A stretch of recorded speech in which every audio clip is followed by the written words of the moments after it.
Hola, buenas tardes. Les habla la profesora Verónica Sosa, asistente del Departamento de Biofísica, y vamos a llevar adelante hoy el primer teórico sobre la biofísica de la visión dentro de lo que es la profundización de oftalmología. Primero, para comenzar, algunas definiciones un tanto básicas pero esenciales, como son decir que se llama visión a la capacidad de interpretar nuestro entorno gracias a los rayos de luz que alcanzan el ojo. Es una de las principales capacidades sensoriales que tiene el hombre y obviamente también muchos animales. El sentido de la vista o visión propiamente dicho está asegurado por un órgano receptor, el cual no es otro que el ojo, por una membrana que es la retina, y estos reciben las impresiones luminosas y las transmiten al cerebro a través de las vías ópticas.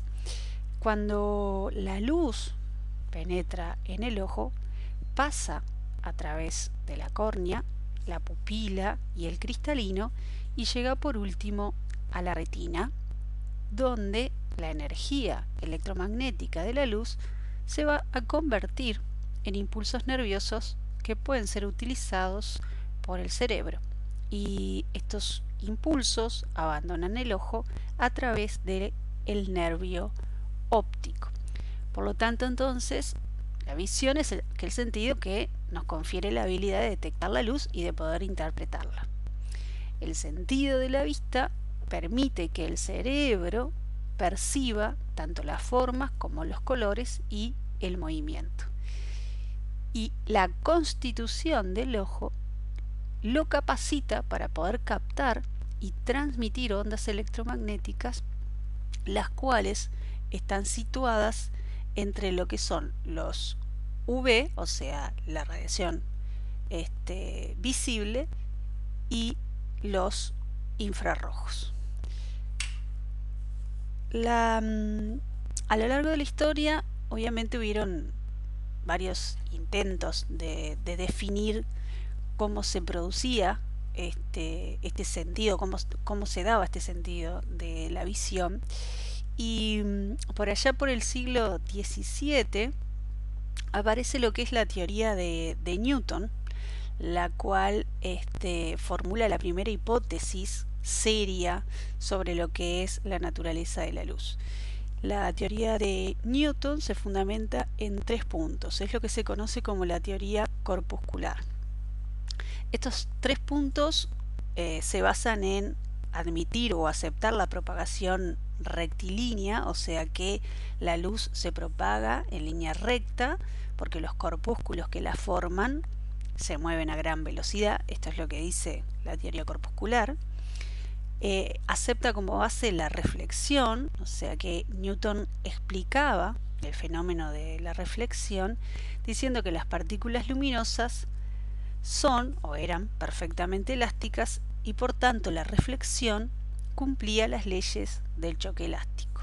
Y por último nos hablaba de la refracción, la cual tiene una explicación un poco más difícil de lograr a través de la teoría corpuscular, y por lo tanto Newton supuso que la superficie de separación de dos medios de distinto índice de refracción ejercía algún tipo de atracción sobre las partículas luminosas, aumentando así la componente normal de la velocidad, mientras que la componente tangencial permanecía invariable.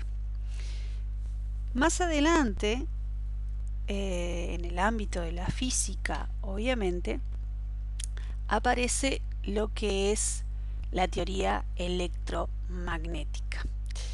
En este caso, la luz presenta una naturaleza que es compleja y que se va a manifestar como una onda o como una partícula. Y estos dos estados no son excluyentes, uno del otro. La teoría electromagnética considera que la luz es una onda electromagnética consistente en un campo eléctrico que varía en el tiempo, generando a su vez un campo magnético.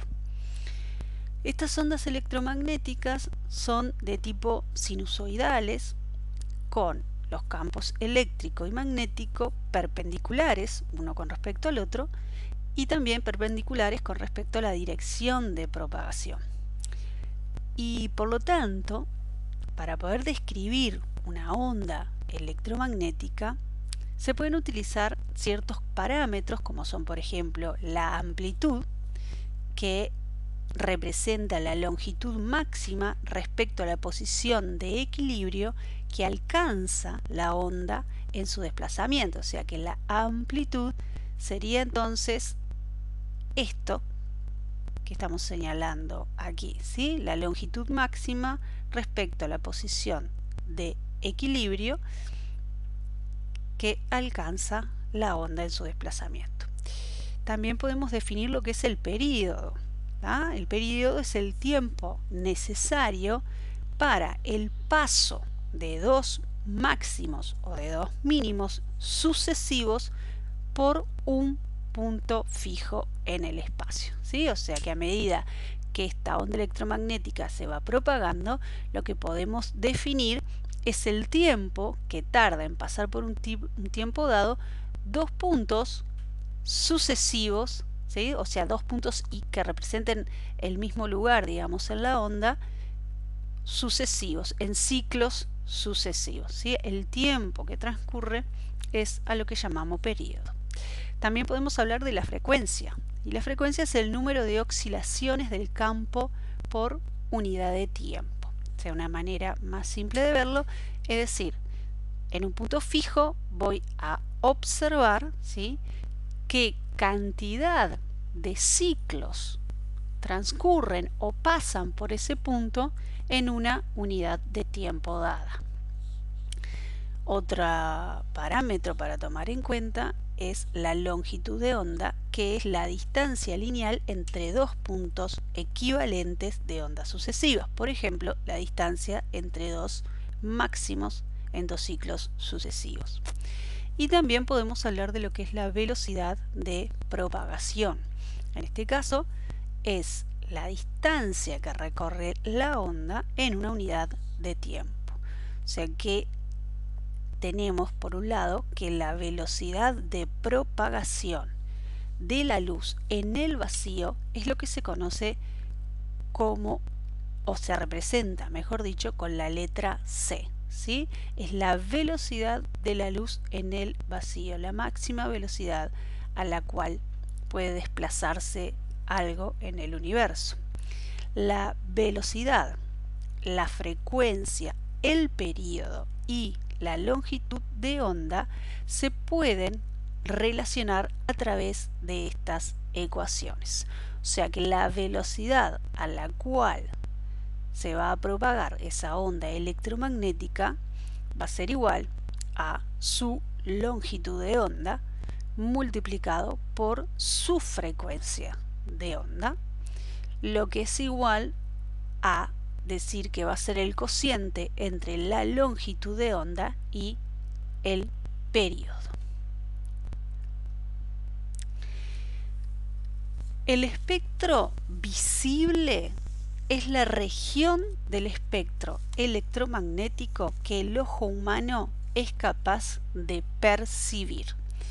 A la radiación electromagnética en este rango de longitudes de ondas se la llama o se la conoce como luz visible o simplemente luz.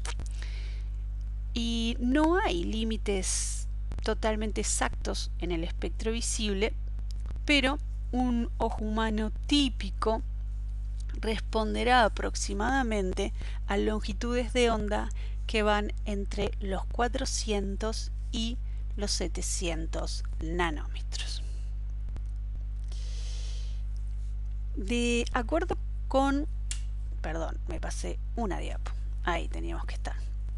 De acuerdo con la teoría cuántica, las ondas electromagnéticas entonces se van a transmitir en cantidades mínimas e indivisibles, lo cual se van a llamar o se llaman fotones. La energía transportada por un fotón va a estar dado por esta ecuación que tenemos acá, que nos dice que la energía de ese fotón es igual a una constante que se conoce como la constante de Planck multiplicado por la frecuencia de onda que tenga esa onda electromagnética. Cuando estos fotones chocan con la materia, se les otorga una cierta cantidad de movimiento, ¿sí? Por lo tanto, esto describe lo que se conoce como la teoría dual, o sea, el comportamiento dual, el comportamiento de onda-corpúsculo. De esa manera, entonces, cuando el haz de radiación interactúa con un cierto medio, podemos decir que hay un cierto grado de refracción y vamos a llamar al índice de refracción como una medida que determina la reducción de la velocidad de la luz al propagarse por un medio homogéneo. O sea que dijimos que la onda electromagnética de cualquier frecuencia en el vacío se va a propagar a la velocidad de la luz, ¿sí? O sea, a la misma velocidad todas las ondas electromagnéticas de cualquier frecuencia. En un medio material, la velocidad ahora ya no será la velocidad de la luz, sino que será una nueva velocidad que ahora vamos a definir con la letra V minúscula, que va a depender de la frecuencia de la onda. Pero siempre esta nueva velocidad en ese medio material va a ser menor que la velocidad de la onda electromagnética en el vacío. El cociente, o sea, la división entre estas velocidades, es lo que se conoce como el índice de refracción. O sea, que el índice de refracción representado por la letra N minúscula es igual a el valor de la velocidad de la onda electromagnética en el vacío dividido la velocidad de esa misma onda electromagnética, pero ahora en un cierto medio material. Sabemos que como la velocidad en el medio material nunca es mayor que c, por lo tanto entonces, el índice de refracción siempre tendrá un valor mayor o como mínimo igual a 1. Entonces, la frecuencia de una onda luminosa viene determinada por su fuente y esta frecuencia no es afectada por el nuevo medio en el cual este haz lumínico con el cual interaccione, Entonces, sabemos que la velocidad, ¿sí? La velocidad con la cual se propague en el medio material va a ser igual a su longitud de onda multiplicado por su frecuencia de onda. También sabemos, a través del índice de refracción que habíamos visto anteriormente, que la velocidad de la onda en el vacío va a ser igual a la velocidad de la onda en el medio material multiplicado por el índice de refracción. Si tomamos en cuenta estas dos ecuaciones, ¿sí? Y despejamos la velocidad en esta segunda ecuación, podemos definir entonces que la frecuencia de onda multiplicado por la longitud de onda de esa onda electromagnética va a ser igual a la velocidad de esa onda en el vacío dividido el índice de refracción. Por lo tanto, al no variar la frecuencia de onda y ser la velocidad de la luz una constante, ¿sí? Al ser la velocidad de esa onda en el espacio una constante, la longitud de onda tiene que variar cuando lo hace el índice de refracción, ¿sí? O sea, sabemos que la frecuencia no varía en el modo medio material, sabemos que la velocidad de la onda electromagnética en el vacío es una constante y por lo tanto, si varía el índice de refracción, o sea, si entramos en un medio con un índice de refracción diferente, lo único que puede variar al respecto es la longitud de onda. Por lo tanto, ello significa que la longitud de onda es menor en aquel medio óptico que sea más denso.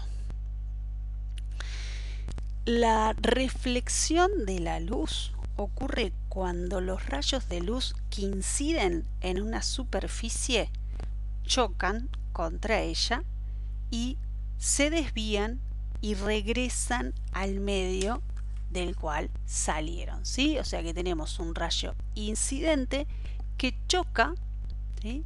Y vuelve hacia el lugar donde salieron, o sea, se crea un rayo reflejado, ¿ok? Esta reflexión, esta característica, consta de dos leyes. La primera ley nos dice que el rayo incidente, el rayo reflejado y la normal se encuentran en un mismo plano. O sea que el rayo incidente, el rayo reflejado y la normal, que es la perpendicular hacia la superficie sobre la cual está incidiendo este haz de luz, se encuentran todos en un mismo plano. Y la segunda ley nos dice que el ángulo de incidencia es igual al ángulo de reflexión. O sea que el ángulo medido con respecto a la normal, el ángulo medido con respecto a la normal del rayo de incidencia es igual al ángulo medido con respecto a la normal del rayo reflejado.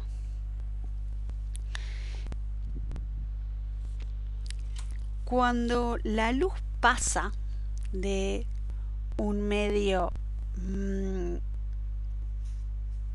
de propagación, a otro que tiene una densidad óptica diferente, se produce o se sufre un cambio de rapidez, como ya habíamos visto, un cambio en la velocidad y un cambio también en la dirección si no se incide perpendicularmente en la superficie. O sea, si la incidencia del rayo no es perpendicular en la superficie, vamos a observar entonces un cambio de rapidez y un cambio de dirección. Esta desviación en la dirección de la propagación se explica por medio de lo que se conoce como la ley de Snell. El rayo incidente, el rayo reflejado y el refractado se encuentran todos en el mismo plano. La ley de Snell nos explica que los senos de los ángulos de incidencia y de refracción son directamente proporcionales a las velocidades de propagación, o sea, la velocidad con la que viene ese haz de luz en el medio 1, digamos así, en el medio de incidencia, y la velocidad que va a tener este haz en el medio 2, o sea, el medio en el cual se va a refractar.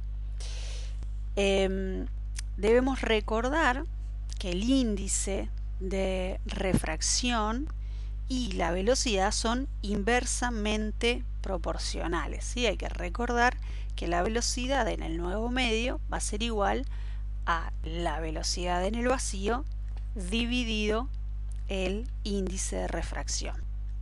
Y por lo tanto, entonces, a partir de esto, la ley de Snell puede escribirse o puede describirse en función de los índices de refracción de la siguiente manera.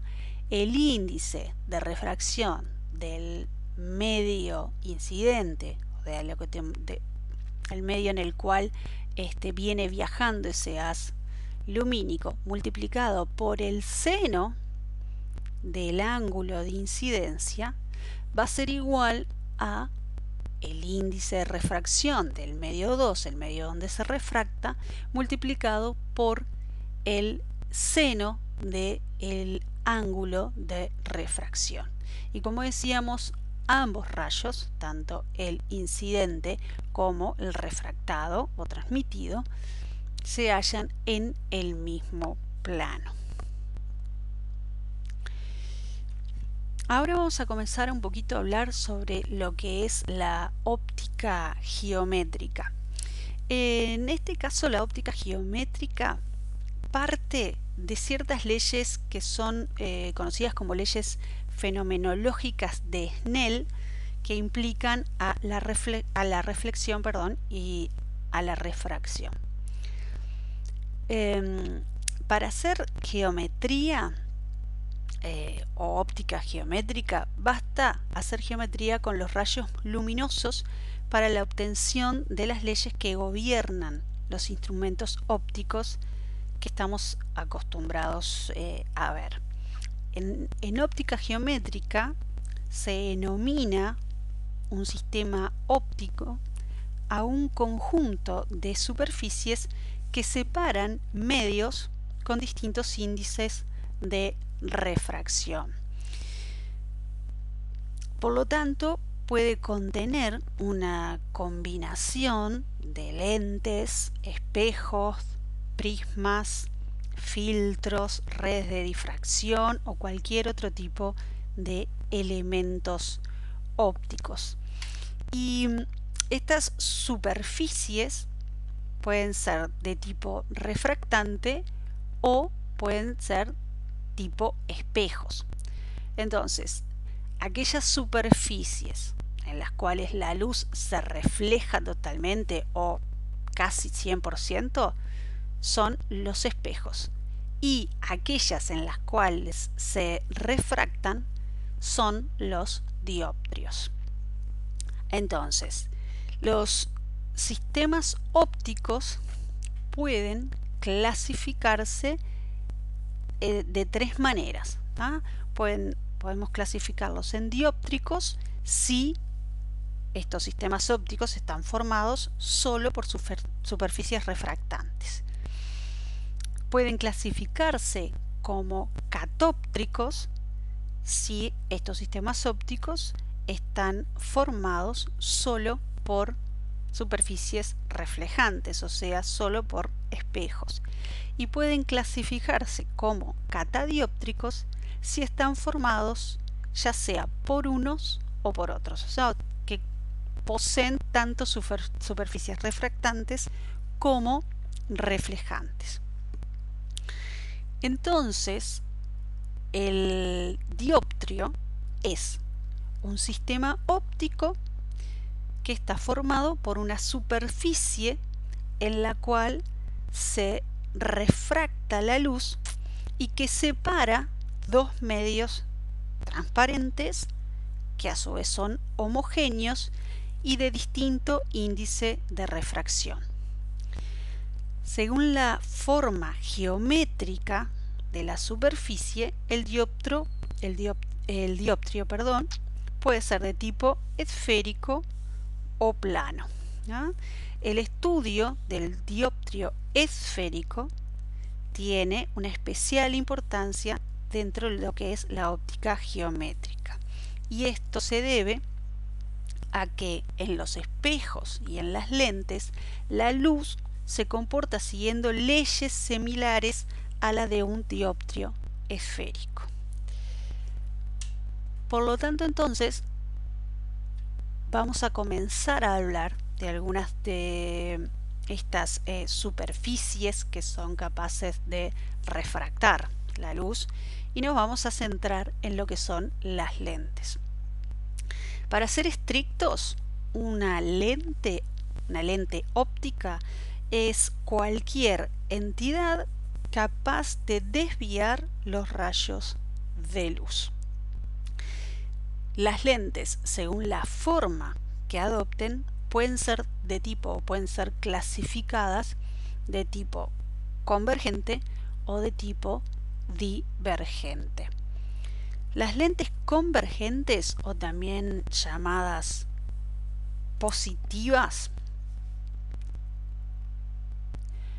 las tenemos acá en estos esquemas, ¿sí? Las lentes convergentes, o también llamadas positivas, son más gruesas por su parte central y más estrechas en los bordes, ¿sí? O sea que tenemos entonces una lente convergente que es más gruesa en su parte central y más fina hacia los extremos.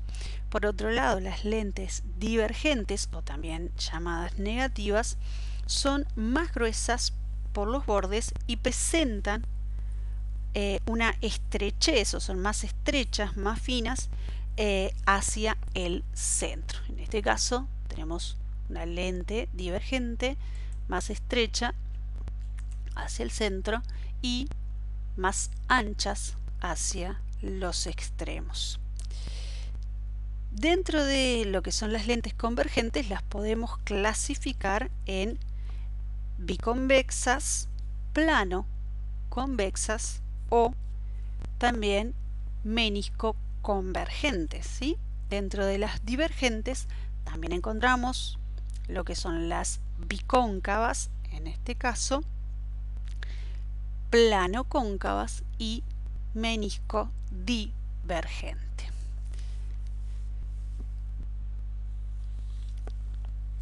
Para poder hacer algo de óptica geométrica, lo que debemos hacer de manera bastante básica es trabajar con la intersección de tres rayos especiales, ¿sí?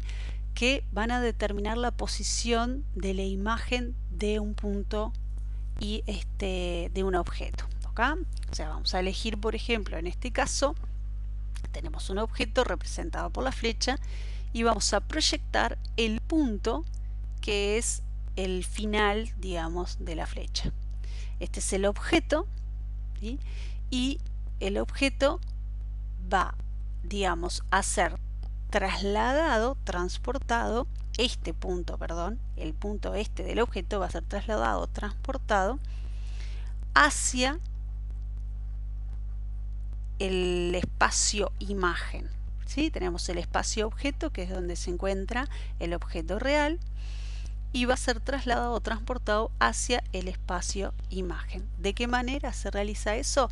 Por la intersección de tres rayos especiales, los cuales van a estar formados por el rayo paralelo, ¿sí? Paralelo porque es paralelo al eje óptico, ¿sí? El eje óptico es aquel eje que pasa perpendicularmente a la lente y atraviesa el punto central de esa lente.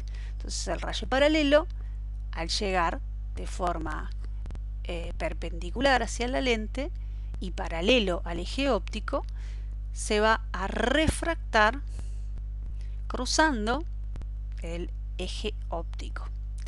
Luego tenemos el rayo radial, que es aquel que atraviesa exactamente por el centro del sistema óptico, por lo tanto no se refracta y continúa en su dirección rectilínea. Y por el otro lado tenemos un rayo focal que va a cortar el eje óptico, que va a llegar hacia la lente y ahí se va a refractar. El punto donde se unan estos tres rayos especiales será el punto de formación de la imagen. Nosotros en este curso no nos vamos a dedicar a hacer específicamente traslaciones de este tipo, pero sí me parecía importante explicar por lo menos la forma básica en la cual debería de realizarse.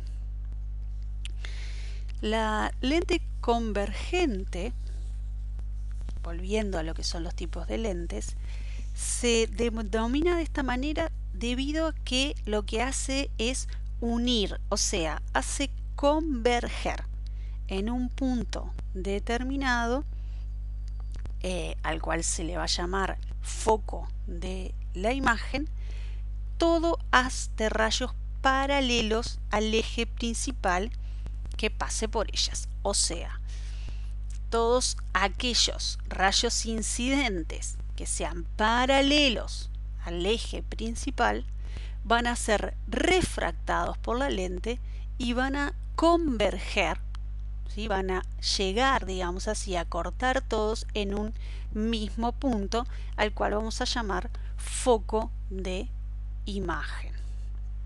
Entonces, dijimos que los rayos paralelos se cortarán y formarán una imagen en un punto, al cual lo vamos a llamar punto focal.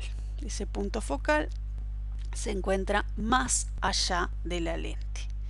Y vamos a tener lo que es la distancia focal, ¿sí? O sea, representada con la letra F minúscula, la distancia desde la lente hacia el punto focal. Esa es la distancia focal, que será positiva para aquellas lentes que son convergentes.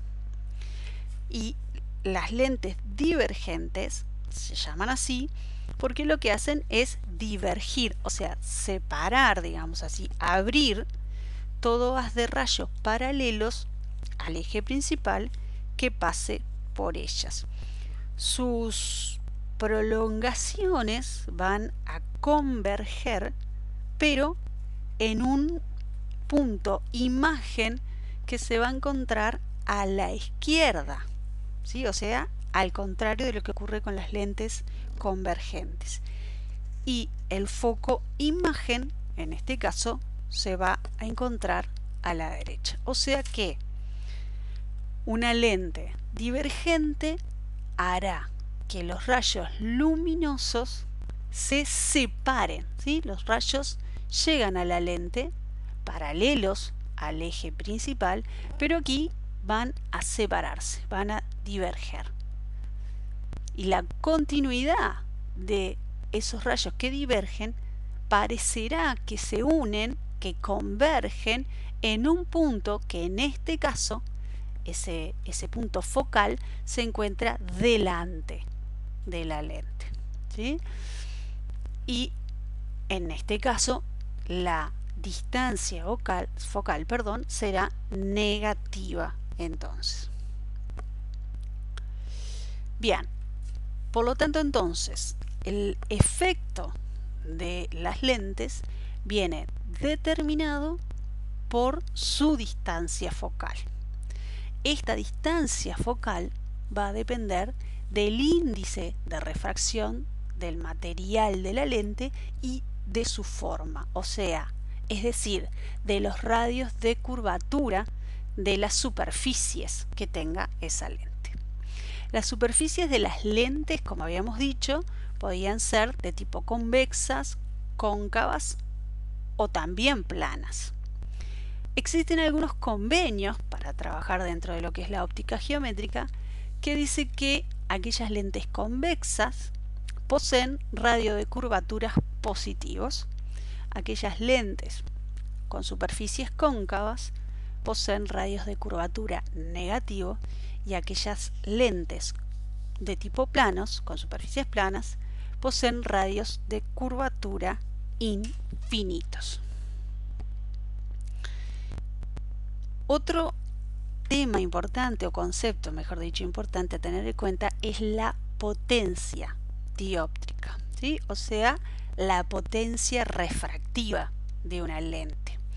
Y la dioptría es la unidad que expresa con valores positivos o bien negativos el poder de refracción de una lente, o dicho de otra manera, la potencia de la lente, y equivale al valor recíproco o inverso de su longitud focal expresado en metros. El signo positivo va a corresponder a las lentes convergentes y el negativo a las lentes divergentes. Entonces, como decíamos, la potencia refractiva de una lente se va a determinar en dioptrías. Y la potencia dióptrica no es otra cosa que la recíproca de la distancia focal determinada en metros. O sea que es el inverso de la distancia focal. Existe una ecuación que se conoce como la ecuación del óptico, con el cual se puede realizar el cálculo de la potencia. Esta ecuación nos dice que para una lente delgada con 2 radios de curvatura que está o que se encuentra en un medio con índice de refracción igual a 1, esta potencia, además de ser el inverso de la distancia focal, va a ser igual a n, o sea, el índice de refracción del material, menos 1, multiplicado por el inverso del radio de curvatura del lado derecho, menos el inverso del radio de curvatura del lado izquierdo. ¿Sí? Así que a partir de esta ecuación se puede calcular lo que es la potencia.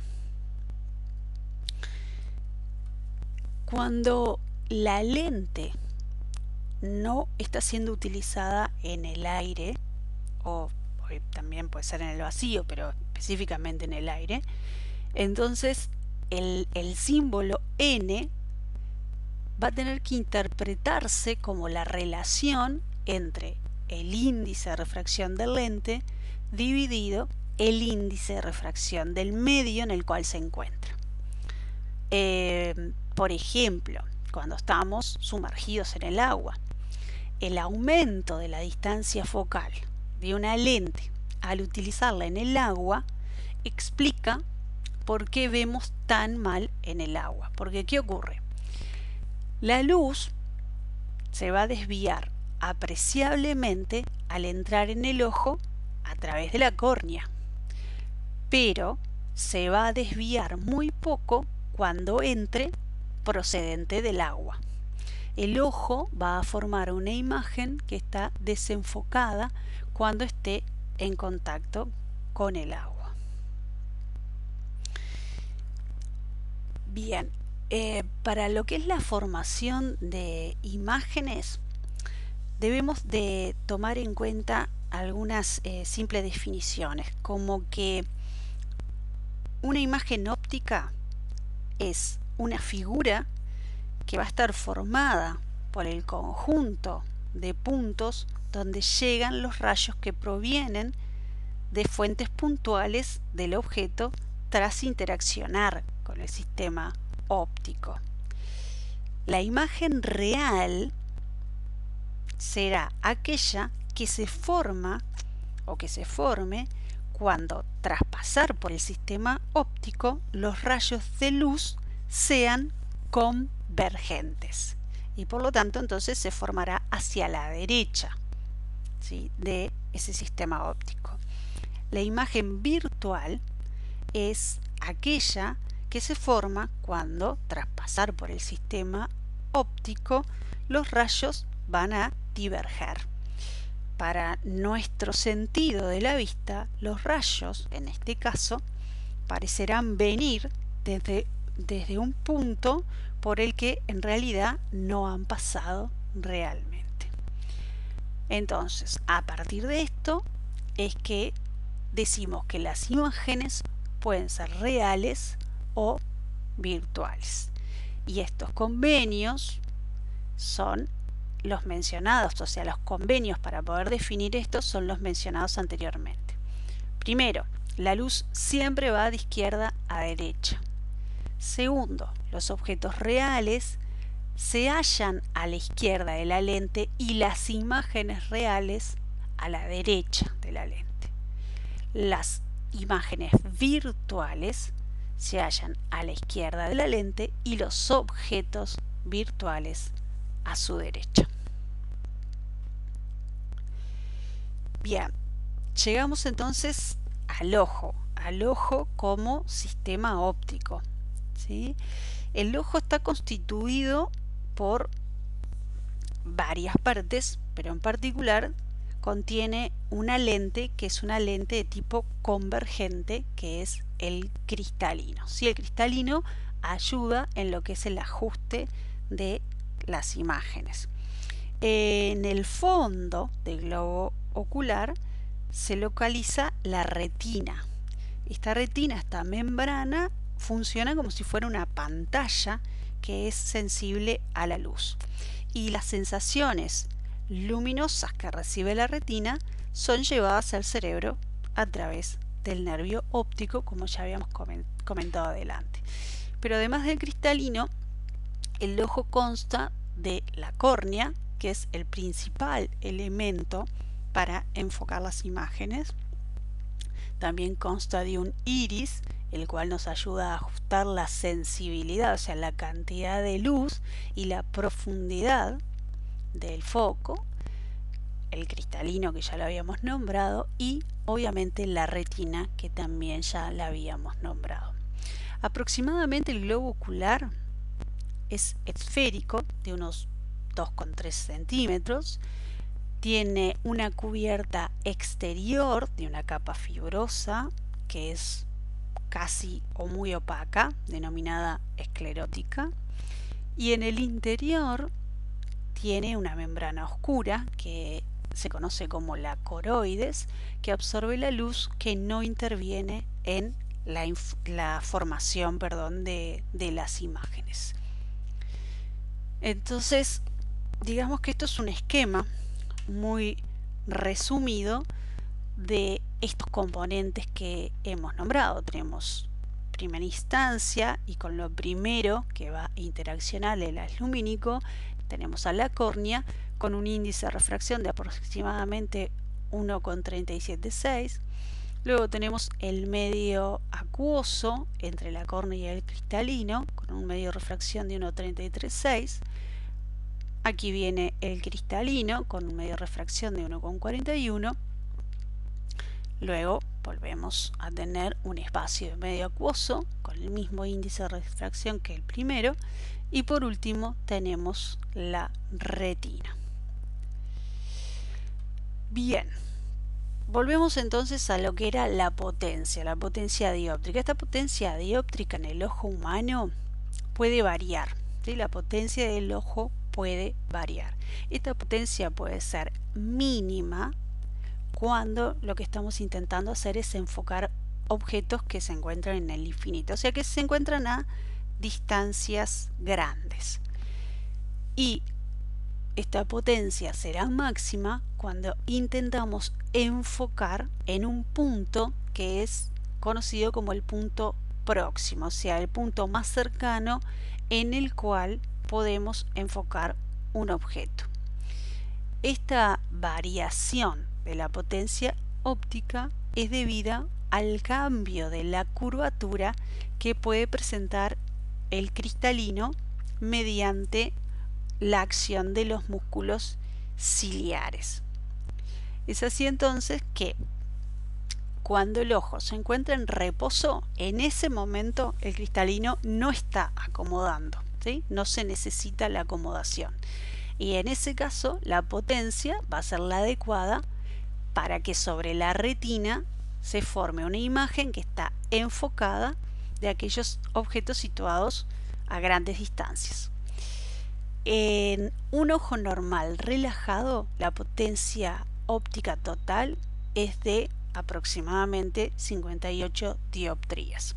43 dioptrías se la debemos a la córnea, y el cristalino nos puede dar 15 dioptrías para aquellos objetos que están distantes, y esto va a aumentar para aquellos objetos que están mucho más cerca.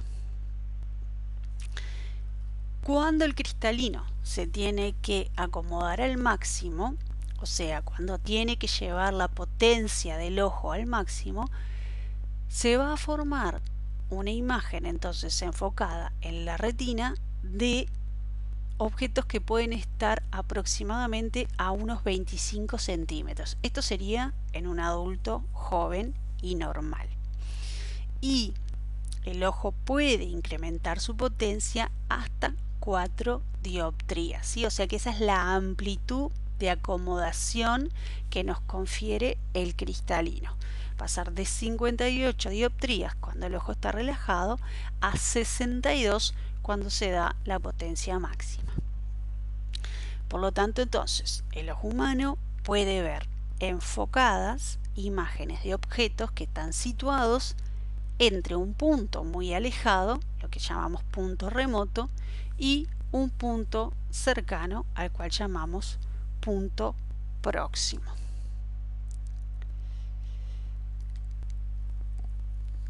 Bien, por lo tanto entonces consideramos o se considera al ojo como una cámara. Esta cámara está provista de elementos que son refringentes o refractantes y que proyectan la imagen del objeto observado sobre una superficie que es sensible, representado entonces por la retina.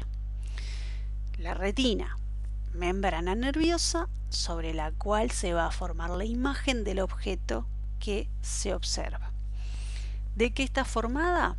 Tiene varias capas, pero particularmente está formada de fotorreceptores, los cuales dan el origen a la información que, una vez que ha sido procesada por otras células que componen la retina, es enviada hacia los centros nerviosos centrales. Entonces, el sistema óptico centrado es un conjunto de medios con distintos índices de refracción separados por superficies esféricas que tienen centros de curvatura alineados en una misma recta, a la cual vamos a llamar eje principal del sistema. El eje principal es la recta que pasa por los centros de curvatura, ¿sí? Este es el eje principal y va a pasar por el centro de los centros de las curvaturas, perdón. El centro óptico, ¿sí? Ese centro óptico es el punto de la lente que está situado sobre el eje principal, que tiene la propiedad de no desviar los rayos que inciden en él, o sea que se ubica en el centro de la lente. Todos aquellos rayos que pasen por el centro óptico no serán desviados por la lente. Perdón, ahí. Entonces, un sistema óptico centrado será perfecto cuando cumpla tres condiciones que se conocen como las condiciones de Maxwell. Primero, que la imagen de un punto será un punto, lo que vamos a llamar el ojo estigmático, o vamos a hablar de estigmatismo. Segundo punto, que la imagen de un plano es un plano. Y por último, que existe una relación de semejanza entre el objeto y la imagen. Si se cumplen estas tres condiciones de Maxwell, estaremos hablando entonces de un sistema óptico centrado y además perfecto. Para poder estudiar el ojo, para poder realizar un estudio óptico del ojo, se ha elegido utilizar lo que se llama como ojo teórico, el cual, este ojo teórico es un modelo que se caracteriza por tener constantes ópticas que son las medidas de un gran número de ojos normales, o lo que es lo mismo decir ojos hemétropes. El ojo teórico entonces es un esquema simplificado del ojo normal que busca de esta manera hacer más fácil o simplificar los estudios de los fenómenos ópticos que ocurren a nivel del ojo. Existen dos tipos de ojo esquemático: el llamado simplificado o también completo, dado de que está constituido por un sistema de varios dioptrios oculares, o sea, toma en cuenta que está la córnea y toma en cuenta que está el cristalino. Y por último, o el segundo, perdón, de estos tipos es el llamado reducido, que está constituido solamente por un dioptrio simple. En este caso, lo que tenemos acá es un esquema donde aparecen las constantes ópticas, ¿tá? Estamos hablando de los valores entonces promedios aproximados a la realidad, y los puntos de referencia están alineados en el eje óptico alrededor del cual está centrado el sistema óptico del ojo, ¿sí?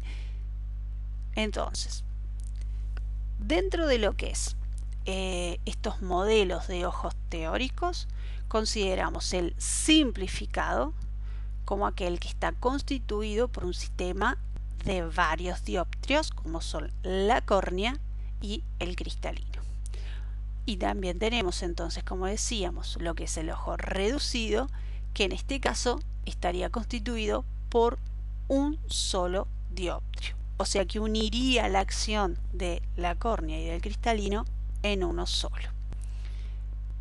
A partir de eso, en el ojo simplificado, vamos a tener ciertos puntos principales que se conocen como H y H', denotados en la córnea, que cuando un rayo incidente pasa por H, el rayo emergente correspondiente pasará por H2', ¿sí? H y H2'. También tenemos los puntos nodales, que en este caso están identificados con lo que es el cristalino, que no son otra cosa que el centro óptico del sistema dióptrico. Vamos a tener entonces, a partir de este modelo, un primer foco principal, a la cual vamos a llamar F1, punto del eje principal en el que se encuentran los rayos provenientes del vitrio, o sea, del humor vitrio, paralelos al eje, y un segundo foco principal, F2, punto sobre el eje en el cual se van a encontrar los rayos paralelos al eje después de su refracción por el sistema dióptrico del ojo. El ojo reducido, en este caso, tomará en cuenta como que toda la refracción ocurre en la córnea y se suprime, para este caso, la presencia del cristalino. Se van a promediar entonces el índice de refracción en aproximadamente 1,3375, o sea que sería el índice global del sistema, y se considera a los puntos principales, en este caso H y H2', como uno solo, a cual ahora estará representado por H', y los puntos nodales para el ojo reducido N y N2' se representará como un solo punto, que en este caso es N'. Bien, visto esto, entonces tal vez se ha hecho un poquito largo el teórico, pero quería terminarlo en una sola grabación. Y en el próximo teórico nos dedicaremos un poco más a hablar sobre lo que son las emetropías y sus diferentes tipos de presentaciones, así como también vamos a hablar de lo que son los procesos de fotoquímica en el ojo. Nos vemos en el próximo teórico. Saludos.